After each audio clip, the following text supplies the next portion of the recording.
My name is Mustafah Abdulaziz. I'm a photographer from New York City living in Berlin, Germany.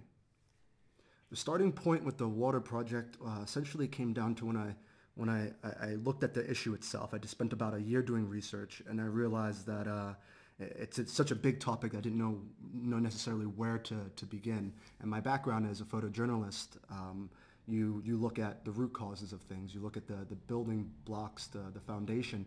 And so I started looking at access to water and water scarcity. So looking at who does not have water, how do they get it, what are their struggles, what does their environment look like, how do I make that real as a photographer?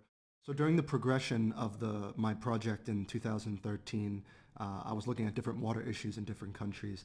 And towards the end of the year, I was commissioned by WaterAid to visit Pakistan, the southern region of Sindh province, to look at another reflection of water scarcity in extreme circumstance and the difficulties that it places on people.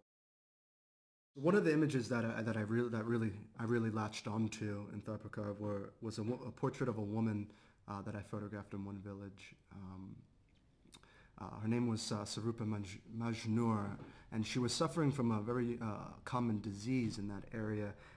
Quite older woman as well. In a very interesting way, I saw in her the trials of this environment kind of personified, where she was old enough. I believe she was 50 years old or around that age, and she was suffering from a disease that was like kind of almost directly caused by the fluoride content in the water that she was gathering. And so you can see physically what this has cost someone. And it's this contrast where by reducing the photograph to just simply the wall in front of her home, as well as just the combination of light and her demeanor, it kind of touched on like a very sensitive human engagement. And I thought that was really, really powerful for me. And before that, I don't think I've ever seen such a detrimental effect from water on a person over the long term. It just seemed like it was like wearing away at her. And so she kind of represented a little bit more than just herself. She kind of represented the other women I was photographing in other areas of southern Pakistan, and the possibilities of what they can be and what can happen. And so it was kind of like a very stark reminder that it wasn't simply about the environment. It wasn't simply about the gathering of water or how difficult that is. It was also very strictly, it's about the very fabric of this individual. When I saw the long-term effects of water on the physical form, on the woman, the portrait of the woman, I saw at the opposite spectrum, at the start of life, I saw how this child's body was racked by another disease at its start, at its beginning.